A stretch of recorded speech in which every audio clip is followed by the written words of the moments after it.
Dan banjir hingga ketinggian wilayah di Kabupaten Cirebon. Apalagi korban tewas akibat banjir bandang. Banjir menggenangi sejumlah wilayah di Kota Tangerang. Jumlah rumah warga terdampak banjir mencapai 40 yang Sampah memenuhi. Terkini di jembatan Cikaso, Sungai Cikaso, ini rumah sudah.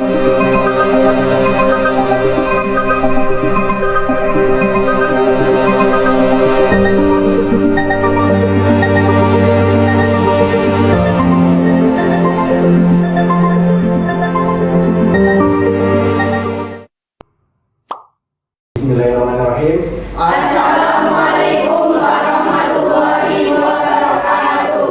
Perkenalkan, kami dari kelompok 3 akan menayangkan video terkait simulasi evakuasi korban bencana banjir. Saya Faik Nabi Saroni. Saya Muhammad Yusron Al-Fatih. Saya Wira Amalia Putri. Saya Tata Ramadhani. Saya Imel Paruranis. Saya Sarmi Maisinta. Saya Fajar Kusuma Ningrum. Saya Afidia Zahra. Saya Afidia Nulindari. Saya Anissa Safitri. Berikut videonya. Selamat menyaksikan.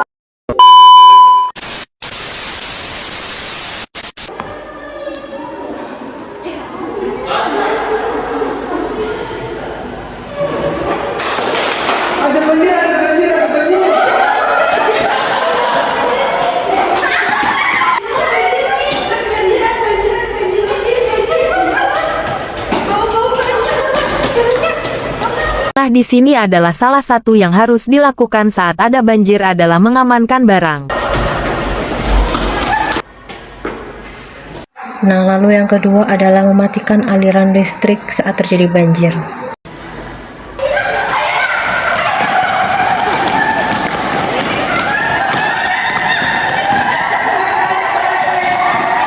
Pada adegan ini adalah evakuasi para korban ke tempat yang lebih tinggi.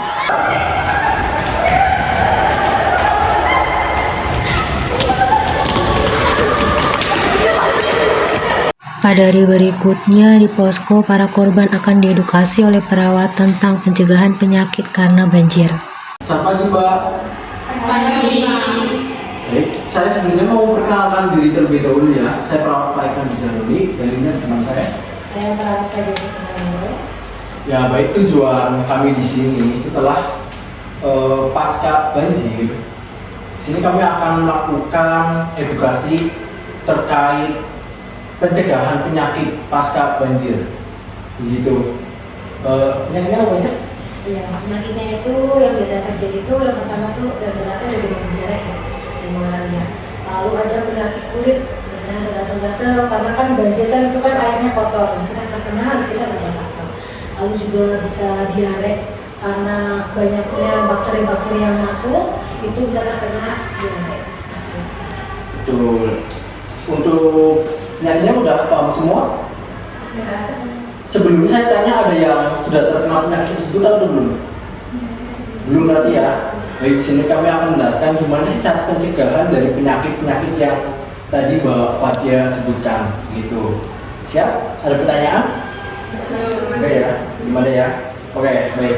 Yang pertama itu pencegahannya mengkonsumsi air bersih dan aman seperti yang tadi Mbak Fadia bicarakan terkait penyakit tadi. Diare, kemudian bisa gatal-gatal juga, gatal-gatal gitu.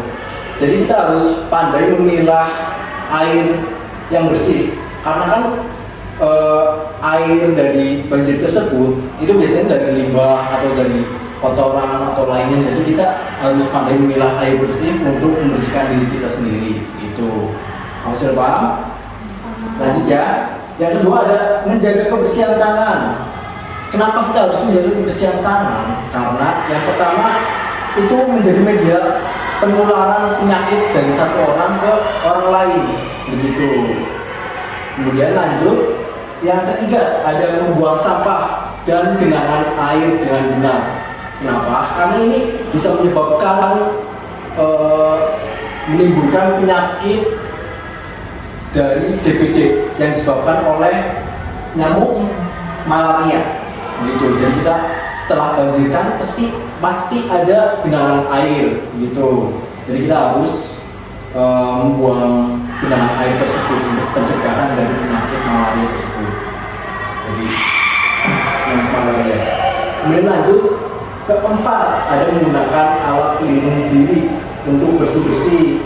Air banjir yang mengandung bahan kimia, bahan kotoran, atau mikroorganisme bahaya kan kita nggak tahu gitu. Jadi kita sebelumnya harus memakai pakaian yang safety buat diri kita sendiri untuk membersihkan lingkungan. Gitu. Selanjutnya kan Tadi kan sudah dijelaskan sama rekan saya, yang saya itu ya itu tentang menggunakan alat pelindung diri. Nah selanjutnya itu ada tentang memastikan makanan yang dikonsumsi itu aman. Karena apa? Untuk mencegah yang tadi namanya diare. Karena kan banyak mungkin makanan yang sudah terkena bakteri nanti dikonsumsi nanti akan menyebabkan diare. Itu pentingnya ya. Lalu juga kita sebelum ini ibu-ibu 12 KW itu udah pernah vaksinasi dari buat hepatitis. Sudah ya. Berarti itu suatu untuk pencegahan dari pasca banjir juga. Jadi nanti baru sekalian bisa juga menginformasikan ke teman-teman lainnya belum mengikuti vaksinasi hepatitis itu bisa diikutkan karena kita kan nggak tahu namanya musibah terjadi kan kapan aja kan. Jadi itu untuk mencegah.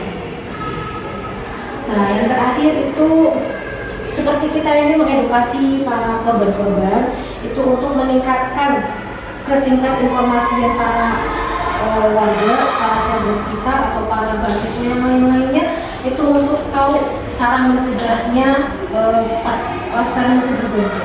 Contohnya itu kayak yang buang sampah sembarangan itu harus dicegah ya. Tadi kan sudah disampaikan oleh Mas Faik. Nah seperti itu. Oke, sekiranya ada yang mau ditanyakan. Ada yang ditanyakan? Ya, jadi kita terkena dampak banjir itu dampak negatifnya bukan dari lingkungan doang, jadi tentang terkait penyakit juga itu. Maka dari itu kita sedari dini kita harus siap untuk mencegah daripada penyakit tersebut. Gitu. Bagaimana? Apakah sudah paham? Sudah ya. Baik. Mungkin cukup itu dari kami. Bila ada salahnya, mohon maaf. Sekian. Assalamualaikum warahmatullahi wabarakatuh. Waalaikumsalam warahmatullahi wabarakatuh.